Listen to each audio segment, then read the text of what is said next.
우리는 오늘 2023년 새해 첫날 또 신년 감사 예배로 하나님 앞에 나아갑니다. 올 한 해 하나님이 부어주시는 은혜와 평강이 우리 모든 성도님들의 삶 가운데 가득하기를 주님의 이름으로 축원합니다. 요즘 다시금 중국발 코로나 바이러스 확산의 그 영향으로 전 세계가 다시 긴장 가운데 있습니다. 여전히 코로나의 위협은 너무나도 거세게 일고 있습니다. 지난 3년여 동안에 이 코로나로 인하여서 세상은 완전히 바뀌었습니다. 생활 패턴도 바뀌었고 사람들의 가치관이나 생각도 바뀌었습니다. 성도님들의 신앙 형태도 바뀌었습니다. 이제는 더 이상 코로나 이전의 모습으로 돌아갈 수는 없습니다. 이제 우리는 새롭게 변화하는 새로운 시대를 맞이하게 되었습니다. 특별히 올해 우리 영주동북교회는 교회 설립 50주년을 맞이하게 됩니다. 하나님의 은혜로 지난 50년을 지나왔습니다. 그러나 급변하는 시대 속에서 이전 방식 그대로를 고수할 수는 없습니다. 우리는 늘 자신을 그리고 우리 교회를 새롭게 하는 노력을 해야 합니다. 그런 의미에서 2023년 우리 영주동북교회 표어는 이 옆에 보시면 새 사람을 입으라 라는 표어로 주제로 올 한 해 나아가고자 합니다. 새 사람을 입으라 라고 해서 우리 교회 건물을 새롭게 바꾸거나 우리의 외형적인 모습을 새롭게 하는 것이 아닙니다. 우리는 옛사람, 지난날의 생각, 가치관, 신앙들을 끊임없이 개혁시켜야 합니다. 개혁시킨다라고 해서 뭔가 새로운 프로그램을 시작하는 것이 아닙니다. 오히려 더 본질로 돌아가야 합니다. 말씀으로 돌아가야 합니다. 성경 속에서 말하는 참된 교회의 모습이 무엇인지, 하나님이 원하고 바라시는 그리스도인의 참된 모습은 무엇인지 우리는 알아야 합니다. 그러한 내용을 우리는 올 한 해 또 에베소서 말씀을 통해서 함께 발견해 나아갔으면 좋겠습니다. 이 에베소서는 6장밖에 되지 않은 비교적 짧은 서신임에도 불구하고 이 안에 주옥 같은 기독론, 구원론, 교회론, 종말론 등의 바울 신학의 주요 사상들이 담겨져 있습니다. 그래서 성경학자들은 이 에베소서를 가르쳐서 바울 신학의 진수다라고 말합니다. 특별히 종교개혁가 칼뱅은 이 에베소서를 가르쳐서 바울 작품의 면류관이라고 합니다. 우리는 2023년을 시작하면서 또 교회 설립 50주년을 맞이하면서 앞으로 에베소서 말씀을 통해서 참된 교회의 모습이 무엇인지, 하나님이 바라시는 그리스도의 삶은 어떤 것인지 함께 살펴보도록 하겠습니다. 먼저 이 에베소라는 도시에 대해서 함께 살펴보겠습니다. 이 에베소는 당시 소아시아 무역의 중심지로 상업과 무역이 크게 발달되어 있었던 아시아에서 가장 큰 도시 중에 하나였습니다. 뿐만 아니라 이곳엔 아데미 신전이 자리 잡고 있어서 각종 우상들이나 마술들이 난무하였던 도시였습니다. 바울은 3차 전도 여행 가운데 이 에베소 지역에서 집중적으로 사역을 하였습니다. 복음을 전하였습니다. 이 우상의 도시에 복음의 능력이 얼마나 힘있게 나타났는지 우상을 섬기던 수많은 사람들이 부적과 우상의 책을 다 가지고 와서 불태워 버립니다. 그러자 이 우상과 관련해서 먹고 살았던 그 사람들이 장사에 큰 손해를 보게 되자 사람들을 선동해서 바울을 핍박하게 됩니다. 그리하여 바울은 3년간의 에베소 사역을 마치고 이 도시를 떠나게 됩니다. 그런데 시간이 흘러서 바울이 로마의 감옥에 갇히게 되었습니다.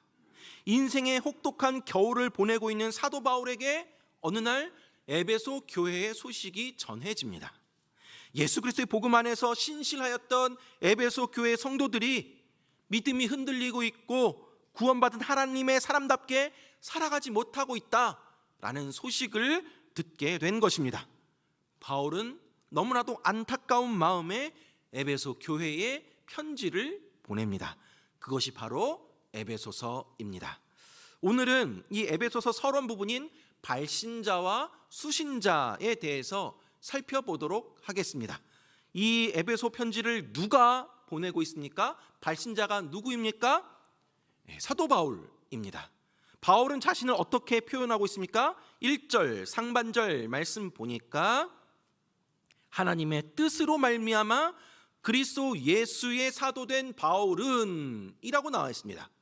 바울은 자신을 사도된 바울이라고 소개를 합니다. 그런데 그냥 사도된 바울이 아니라 어떠한 바울이라고 합니까? 하나님의 뜻으로 말미암아 그리스도 예수의 사도된 바울이라고 표현합니다. 여러분, 사도라는 뜻은 보냄을 받은 자라는 의미입니다. 그러니까 바울은 자신이 하나님의 뜻으로 말미암아 예수님으로부터 직접 보냄을 받은 자라고 말씀하고 있습니다. 바울은 언제나 자기가 하나님의 뜻에 의해 사도로 부르심을 받았다라는 확신을 가지고 살았습니다. 그리고 모든 사람 앞에서 자기는 하나님에 의해 사도로 부르심을 받았다라고 선포하며 살았습니다. 그런데 우리가 알다시피 바울은 전혀 사도가 될 사람이 아니었습니다.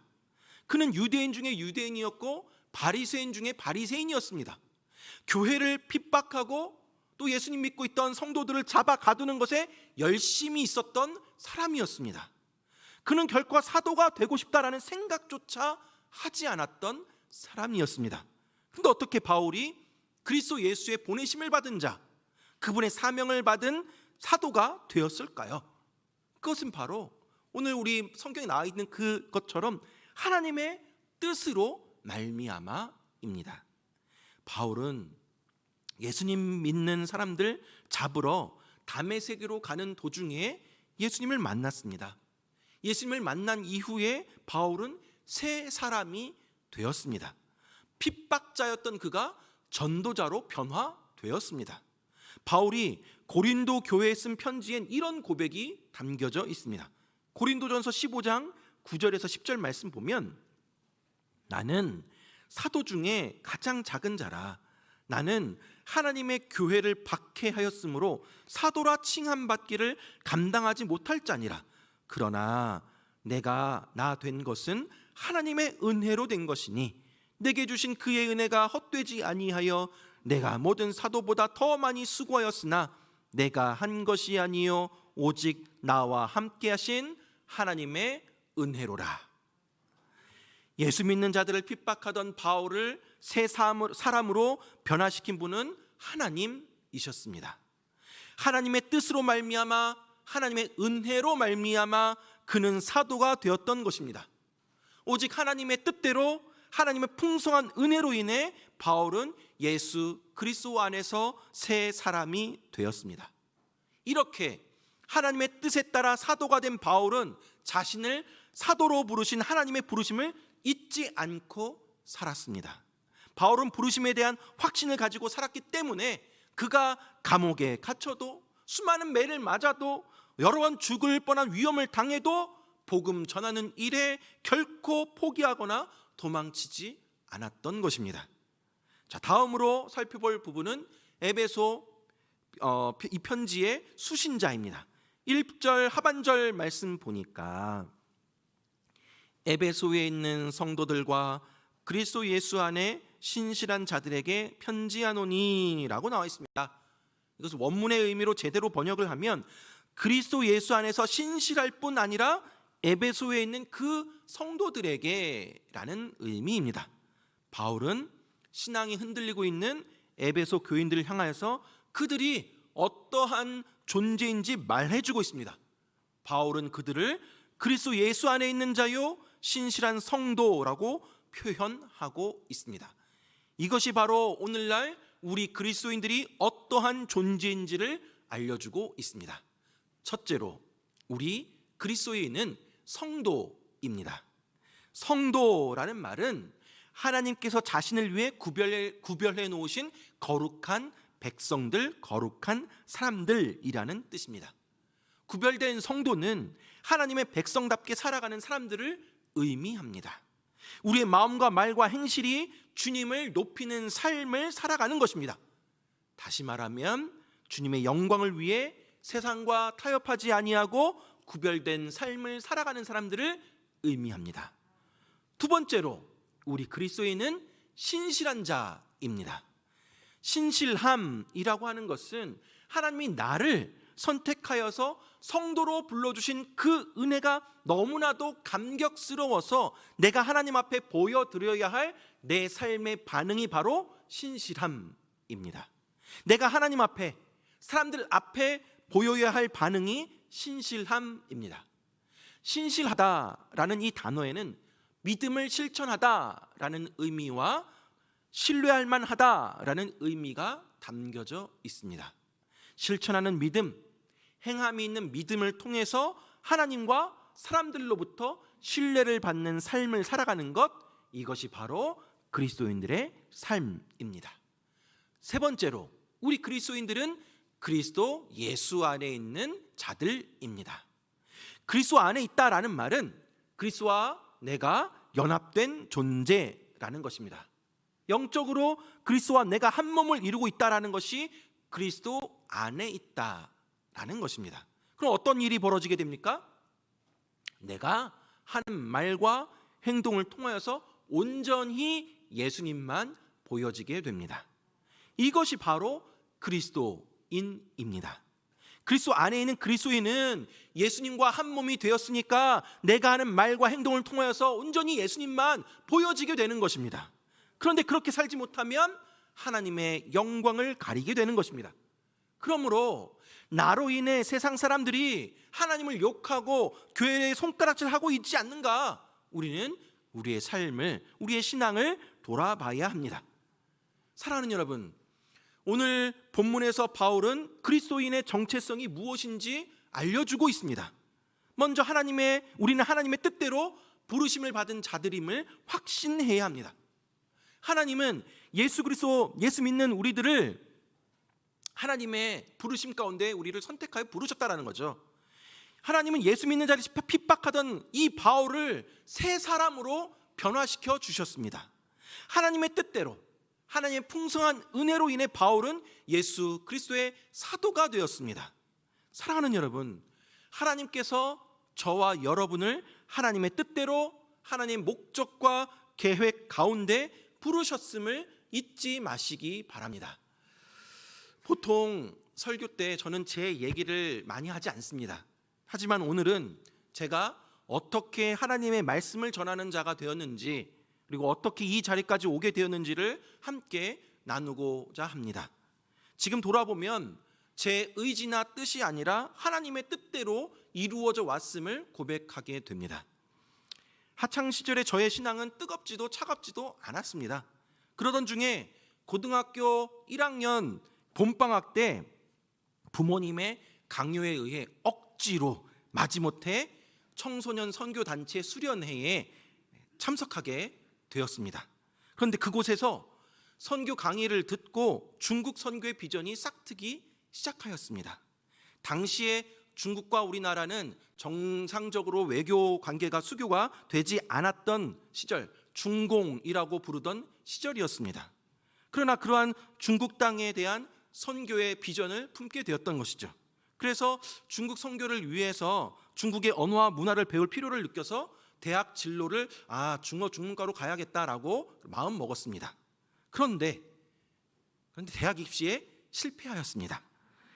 어떻게 내가 이 대학에 떨어질 수 있는지, 왜 이런 일이 나에게 일어났는지 정말 멍했습니다. 아직 후기 입시 전형이 끝나지도 않았는데 바로 재수학원에 가서 등록했습니다. 제가 그 재수학원에 두 번째로 등록한 사람이었던 것이죠.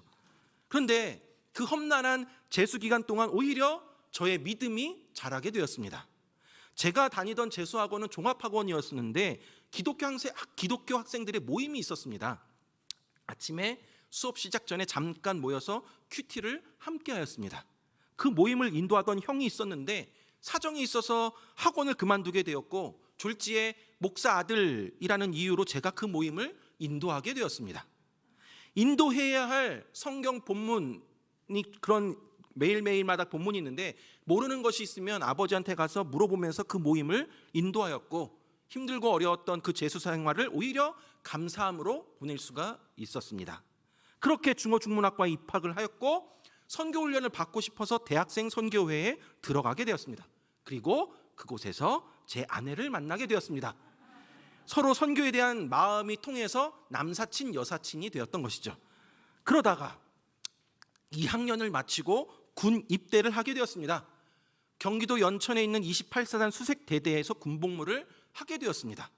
저희 부대는 GP라는 곳에서 근무를 하는 부대였습니다. GP는 비무장지대 DMZ 안에 있는 위험한 그런 위치한 초소이기 때문에 위험한 것이었고 군기도 빡셌습니다. 외부로 나올 수도 없어서 그곳에서 무슨 일이 벌어지는지 아무도 알 수가 없습니다. 그래서 사건 사고가 많이 일어났고 총기 난사 사건도 일어나고 그리고 이것들을 영화로 소재로 많이 활용하는 곳이 바로 GP였습니다. 근데 게다가 제가 자대 배치 받은 그 소대가 바로 그 전해에 북한군을 귀순 유도했던 곳이었습니다. 아니, 많고 많은 부대 중에 하나님은 우리 한국의 가장 최북단, 북한과의 거리 육안으로도 볼 수 있는 최전방 가운데 저를 보내셨고 험한 곳으로 그렇게 왜 나를 보내셨는지 도무지 알 수가 없었습니다. GP에서는 외부로 나아갈 수가 없는 상황이다 보니까 주일마다 소대 안에 자체 종교 행사가 진행되고 있었습니다. 그런데 이등병인 제가 목사 아들인데다가 대학생 선교 단체에서 있었다라고 하니까 저더러 종교 행사를 인도하라라는 것이었습니다. 이제 갓 제 자대 배치받은 이등병이 하늘 같은 고참들에게 말씀을 전하게 되었던 것이죠. 그 후로 일병 때는 중대 행정병으로 보직이 바뀌게 되었고 중대 군종병을 하게 되었습니다. 이렇게 제대를 하고 이제 졸업을 앞두고 중국에 직업을 가지고 들어가서 선교를 할지 어떻게 해야 할지 중국 선교에 대한 방향을 확실하게 결정짓고 싶었습니다. 중국 영혼들을 직접 만나고 그 땅에서의 선교 경험을 통해서 내가 어떻게 준비해야 하는지 알아보고 싶었습니다. 그래서 4학년 1학기를 마치고 1년 동안 중국으로 자비량 선교사 파송을 받아서 그곳에 계시는 선교사님과 함께 현지 캠퍼스에서 중국 친구들 만나서 전도하고 말씀 전하고 성경 공부하는 시간을 보냈습니다. 중국에서의 선교 경험을 통해서 중국 선교의 가장 중요한 핵심은 현지인을 제자 삼고 그들을 키우는 것이다 라는 것을 깨닫게 되었습니다. 그런데 현지의 핵심 리더들을 키우기 위해서는 제가 가진 신학적인 지식이 너무나도 부족했습니다. 그래서 신학을 배우기 위해서 귀국한 후에 신학대학원에 들어가게 되었습니다. 그렇게 신대원에 입학하고 교회에서 사역을 하면서 깨닫게 된 것은 중국에서건 한국에서건 어느 곳에서건 맡겨진 영혼을 건강한 제자로 만들고 섬기는 교회와 맡겨진 부서를 건강하게 하는 것이 중요하다라는 것이었습니다. 그래서 맡겨진 영혼들을 훈련하고 양육하여서 그들이 먼저 그리스도의 제자가 되고 그들로 하여금 더 많은 사람들을 제자화시키도록 하는 것에 목회의 방향을 두었습니다. 그렇게 내가 가는 곳, 있는 곳마다 이곳이 나의 선교지라는 생각으로 사역을 하였고 영혼들을 만났습니다. 그리고 지금 이 자리에 여러분 앞에 서 있습니다. 사랑하는 여러분, 저는 학창시절에 하나님 말씀을 전하는 사람이 되리라고는 생각조차 하지 않았습니다. 그저 뜨뜻미지근한 전형적인 모태신앙인의 모습이었습니다. 제 인생은 제가 하고자 하는 대로 되지 않을 때가 더 많았습니다. 가고 싶은 곳, 원하는 곳에 가지 못할 때가 더 많았습니다. 그런데 하나님은 제가 가는 곳마다 저로 하여금 하나님의 말씀을 전하도록 하였습니다. 저는 선교를 하고 싶었지 목사가 되고 싶은 마음은 없었습니다. 그러나 하나님은 저를 목사로 부르셨습니다. 그리고 목회 여정도 마찬가지입니다. 여러분, 서울 출신의 사역도 서울이나 수도권에서 하던 사람이 어떻게 이곳 영주까지 오게 되었는지, 그리고 지금 여러분 앞에 어떻게 이렇게 서 있는지 저도 모릅니다. 그러나 확신하는 것은 하나님이 하나님의 뜻대로 하나님의 계획하신 바가 있어 저를 이곳에 보내셨다라는 사실입니다. 사랑하는 여러분, 우리는 나는 왜 이런 가정에서 태어났는지, 남들은 금수저 은수저 물고 태어나는데 나는 왜 이렇게 지지리도 가난하고 성격도 모진 부모 밑에서 태어났는지, 남들은 자상하고 돈 잘 버는 배우자 만나는데 어찌 나는 이런 남편, 이런 아내를 만났는지, 다른 집 자식들은 공부도 잘하고 말도 잘 듣는데 왜 이런 자식이 내 뱃속에서 태어났는지, 하나님이 나를 왜 이런 학교나 이런 직장이나 이런 도시 가운데 보내셨는지 이해하지 못할 때가 많이 있습니다. 지금 나의 모습은 내가 바라던 모습이 아닐 수도 있습니다. 내 뜻대로, 내가 원하는 대로 되지 않는 현실로 인해 자존감 낮아지고 하나님을 향한 원망할 때가 많이 있습니다. 때로는 전혀 생각지도 못한 방향으로 인생이 흘러갈 때도 있습니다. 그러나 사랑하는 여러분, 하나님은 저와 여러분을 하나님의 뜻 가운데 부르셨고 하나님의 뜻 가운데 보내셨음을 믿으시기 바랍니다. 우리는 나의 계획과 나의 목적대로 되지 않았지만 하나님의 뜻이 있어서 지금의 현장 속에서 오늘의 모습으로 살아가고 있음을 믿어야 합니다. 제가 늘 말씀드리는 것이지만 우리는 교회이고 우리는 선교사이고 우리는 예배자입니다. 내가 속해 있는 가정도 부모도 자식도 학교도 직장도 사업장도 교회도 하나님의 뜻이 있어서 나로 하여금 그곳에 교회로 선교사로 예배자로 보내셨다는 확신이 있어야 행복할 수 있습니다. 내가 하나님의 뜻으로 말미암아 보냄받은 자리에 있다라는 것을 믿는다면 우리는 언제나 어디서나 당당한 그리스도인으로 살아갈 수 있습니다. 여러분들이 살아가는 삶의 현장에서 하나님의 부르심을 확신하고 살아가시기 바랍니다. 또한 하나님의 뜻이 있으셔서 핍박자 바울을 변화시켜서 전도자로 그리스도 예수의 사도로 그렇게 삼으신 것처럼 나를 향한 하나님의 뜻이 있음을 믿으시고 지금은 핍박자요 또 무관심자요 세상 속에서 방황하고 있는 내 가족도 하나님의 뜻 가운데 언젠가 그들을 변화시켜서 주님의 품으로 돌아오게 하시고 또한 그들로 하여금 하나님 일꾼 삼으실 것을 기대하며 기도하시기 바랍니다. 마지막으로 우리는 그리스도 안에 있는 신실한 성도들입니다. 우리는 그리스도와 한 몸으로 연합된 존재로서 하나님의 영광을 위해 구별된 삶을 살아가야 합니다. 우리의 실천하는 믿음, 행함이 있는 믿음을 통해서 하나님과 사람들로부터 신뢰를 받고 우리의 말과 행동을 통하여서 온전히 하나님만을 드러내는 저와 여러분들 되길 주님의 이름으로 축원합니다.